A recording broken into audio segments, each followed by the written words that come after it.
Hey guys, it's Mitch. How's it going? We're back for another page of Blood Force. This is issue 4, page, I forget, 17, I think, maybe. 17th page of Blood Force number 4 that I've drawn. There you go. So before we get into it, if you enjoyed the channel, if you feel like you might want to help out a little bit, go subscribe to my Patreon. Links are in the description.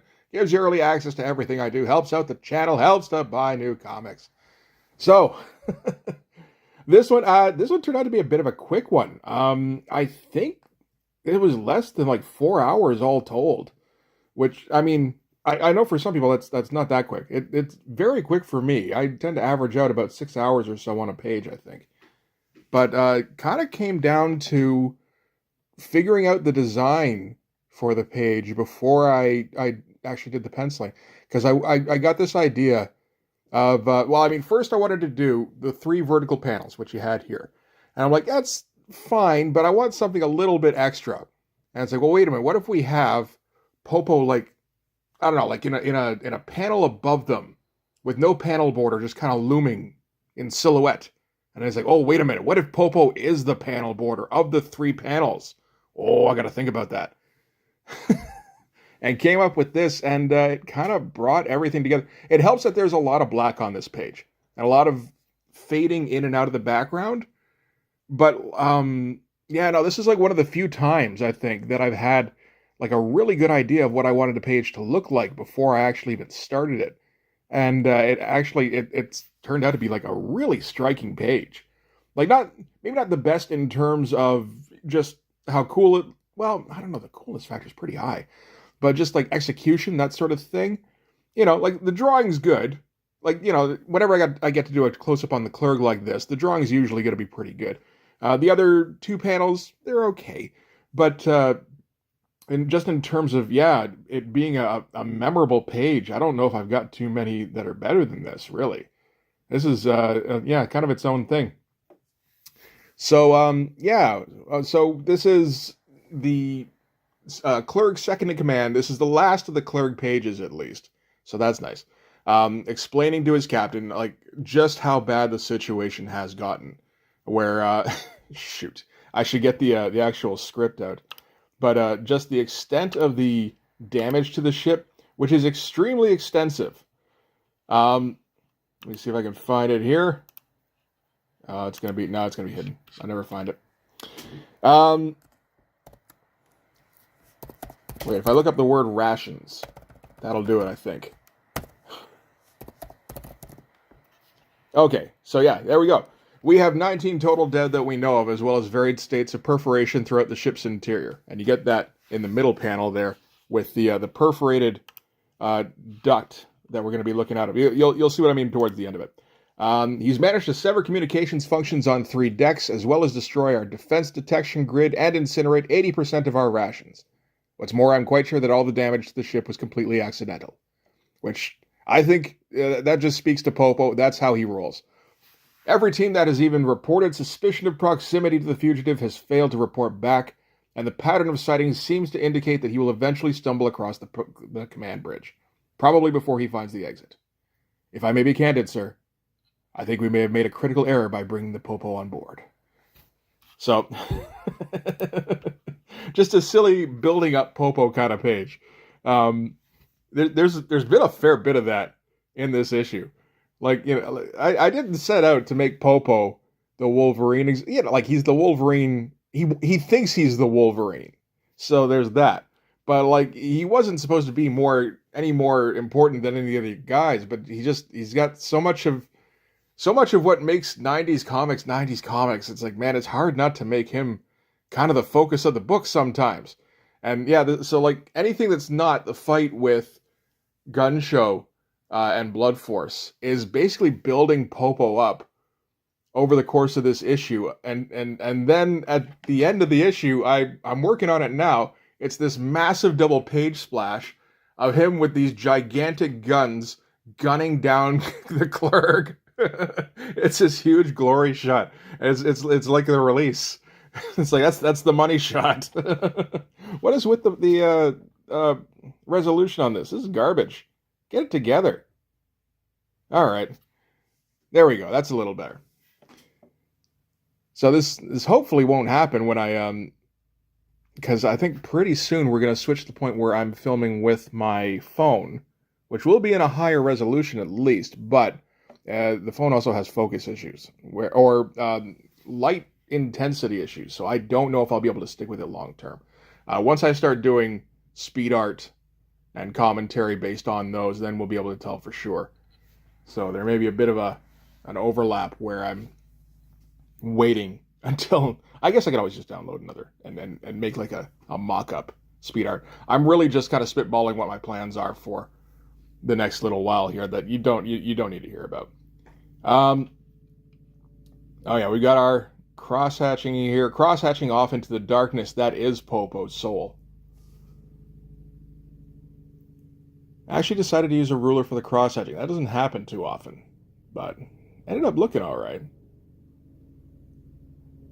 Get kind of a, yeah, that's a, and yeah, I had to do some diagonal strokes over it, some random stuff to kind of make it blend better. And it ended up doing that. And then these holes here help as well. It just kind of, because it draws your attention away from the hatching. So that's all right. So like we're 2/3 done now. And this has all been reasonably easy stuff to draw. And then, yeah, I put in the big cool shot of Popo's head up here. And yeah, like that is as a framing element, it's just so different from everything else I've done. It's just like, wow, that's a hell of a page. And so yeah, so this is going to be our shot of some clerks lying in hallways dying, and then we got bullet holes all around because we're basically looking out through a ventilation shaft, which will become apparent shortly. But the ventilation shaft, along with everything else in the hallway, has been perforated by bullets. And I even managed to think of some smoke to come up from the bullet holes. I think that's pretty great. This was the toughest panel on the page by far. It helped a lot that, I don't know, shrinking it down so that it was just this particular difficult scene that I had to draw on its own helped a lot because it's a lot easier to keep it in perspective as I do some lame perspective on the screen here. But it's like look how little of a surface you have to draw in compared to everything else that's already been completed. That helped a fair bit. And I had to keep redoing the perspective on this, didn't I? The pain. Anytime I'm gonna be so glad to get out of these halls, man. The next issue is gonna be rough. The next issue is gonna be mostly clerk halls. Oh, it's gonna be awful. But yeah, I find I have difficulty maintaining the perspective when we get to everybody staying on the same plane. I got a little bit of Liefeld syndrome.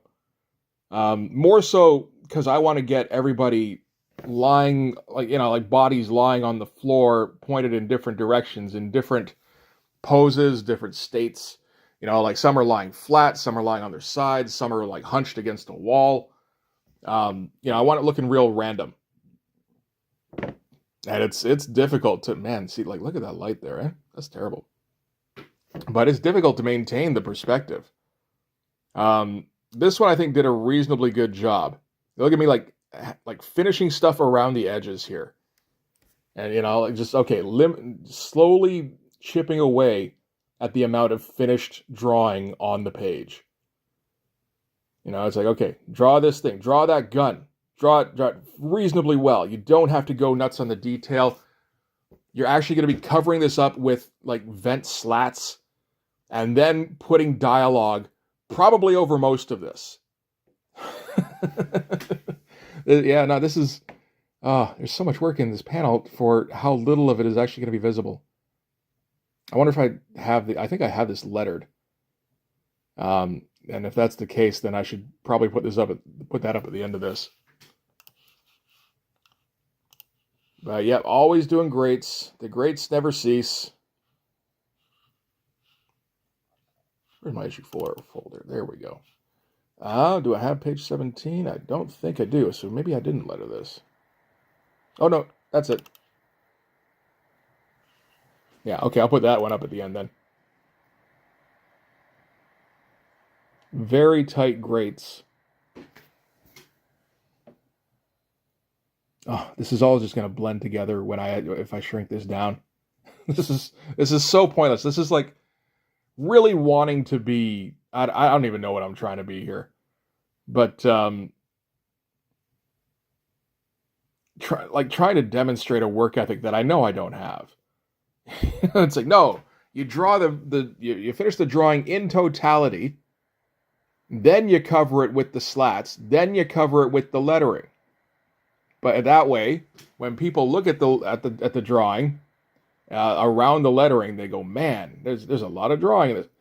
But it's not like you tricked them, because he actually did all the drawing. You should have tricked them, dumbass. Anyway, that's it. I think a little bit more whiteout. I think a couple more plumes of smoke coming out of the holes in the ventilation. But yeah, okay. So this is the finale. This is the finished page with all the lettering. I didn't cover up nearly as much as I thought might happen. I did have to cover up a little bit of the on the top left there, the blend into the panel. That's a bit of a shame, but it still looks pretty nice. I don't even know if you can tell what the fuck is going on in that middle panel. But then again, do you have to? It's really just there for exposition anyway. I don't know. Well, I don't even know if it works. It might not. But it's done. And it's a cool looking page anyway. At least at first glance. It may not work, but that's a distant second concern, you know. So anyway, that's it for page 17 probably. So yeah, getting closer. What, 7 pages left in the issue, I believe, and unless I decide to add one, because I need to add one to make it. I might need to add one if the double page splashes don't add up properly, where they you should be able to open them instead of doing like an Infinity Gauntlet number 6, where you got the fucking left side of the double page splash on the right side of a page, and then you got to flip it, and then get it, like, I think ads, like a double page of ads, and then flip it again, and then get the right. Oh, that's so lame. Come on, guys, sort your shit out. I think they did. That was like 30 years ago. 35 now. Anyway, yeah, it's like 2 a.m. I gotta go to bed. Thanks very much for watching. If you like this video, please hit like, hit subscribe, hit the notifications so you know when the next one's coming out. Go over and subscribe on my Patreon. It gives you early access to everything I do. From the Blood Force stuff to the YouTube videos, my voice is going away before they get uploaded to YouTube, as well as some Patreon exclusive content. You can also follow me on Instagram and DM me there for commissions, and you can join the Blood Force Discord server. But yeah, that's going to do it. Thanks again for watching, guys. I'll see you in the next one. Bye-bye.